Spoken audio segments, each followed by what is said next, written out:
As in my life as a student mom, not single mom.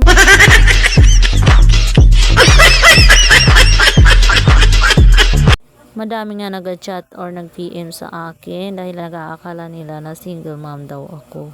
Sobrang layo po ng student mom sa single mom. Back to vlog na tayo ngayon. Ngayon nga po pala ay i-display ko na itong aking biniling mga paninda dahil nga Saturday ngayon ay wala tayong pasok sa school sa English. At kakatapos nga lang namin magmusabaka kaninang umaga, kaya ngayon hapon nga ay doble kayod nga tayo sa lahat ng kulang na i-display dito sa ating paninda. Para kahit nga papaano kung ano na lang ang maubos ang ating i-repack pag may klase na tayo sa English. Ngayon nga ay chichira or mga OIC na tag 10 pesos ang nilalagay ko. Ito nga ay mabilis nga din ito maubos sa ating paninda. Napakaganda nga guys ng lalagyan ko na to kasi organized na siya at madali lang makita yung mga paninda natin at madali nga lang siya kunin. Kaya sa may mga sari-sari nga dyan ay recommended ko nga itong mga gamit ko na ito. At nung natapos ko na nga ay ito na nga yung nilagay ko yung extra big kasi nga yan lang yung naubos sa atin.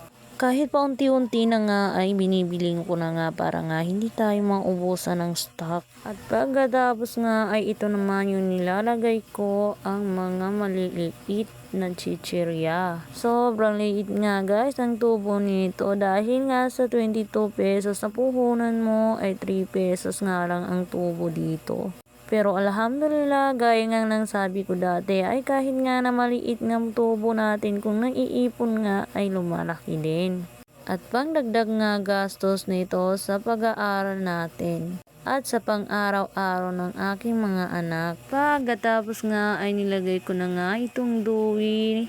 Ito nga madalas ay nakakaubos lang nito ay ang aking mga anak. Gustong gusto ko nga makita na organize ang aking mga paninda at kumpleto nga din.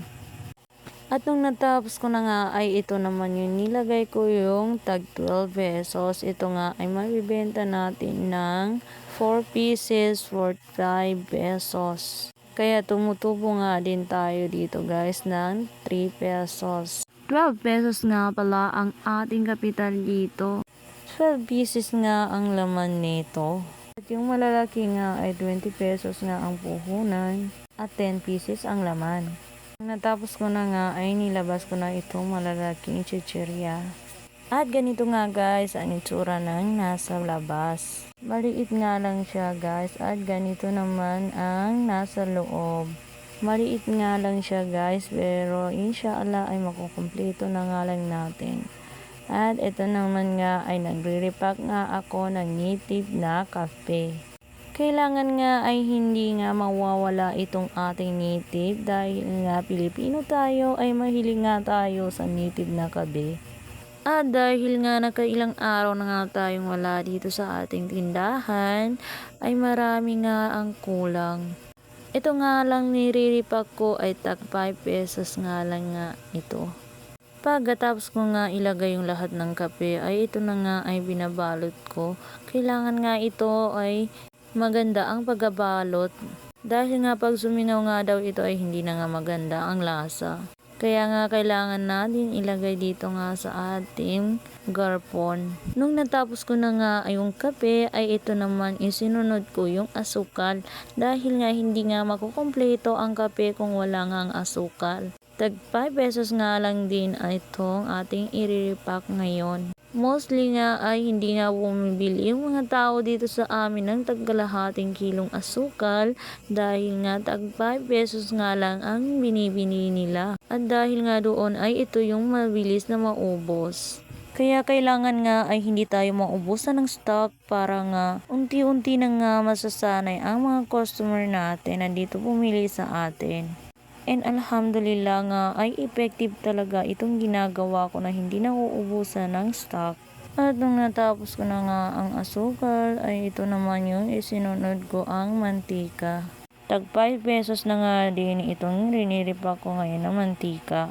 Dahil nga same din nga sa asukal ay minsan lang talaga may bumili ng kalahati. Kahit nga konti nga lang ang tinutubo natin dito ay pinagtsatsagaan pa rin nga natin. Dahil nga naiipon nga iyon ay pinagdadagdag naman natin dito sa ating sari-sari. At kahit nga nagre-repack nga tayo ngayon ay may bumibili pa din nga talaga sa atin. At kung mapapansin nyo nga guys na masyado nga akong nagkabihis. Dahil nga kakadating ko pa nga lang yan galing grocery ay inaasikaso ko na nga ang paglagay. Nang natapos ko na nga ang mantika ay sinusok ko na nga para ma-display na.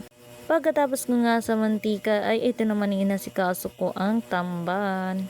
Mostly nga na madaming bumibili nito ay tuwing umaga. Kaya nga ang ginagawa ko ay habang hindi pa nga ako nakaalis ng bahay papunta ng school ay binubuksan ko nga itong ating sari-sari dahil kahit papaano nga ay may bumibili din. Dahil tuwing maaga nga lang at hapon na ang ating oras lang sa ating sari-sari. Pero kahit nga ganun ay nakakarami nga din tayo ng benta. Kaya pinagtsatsagaan, pinagtitiisan, at pinagsisikapan nga lang natin guys. Kung natapos na nga natin ilagay sa silopin ay kailangan na natin ibalot at tusukin nga para nga ma-display na. At ganito nga ang itsura ng pagod na pagod. At ito na yung ating natapos ipack na tag 5 pesos. Ang ganda nga talaga tignan. Ang ganda sa mata pag kumpleto.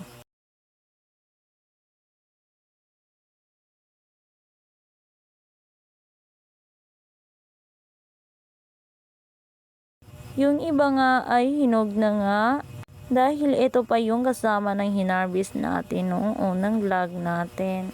At hindi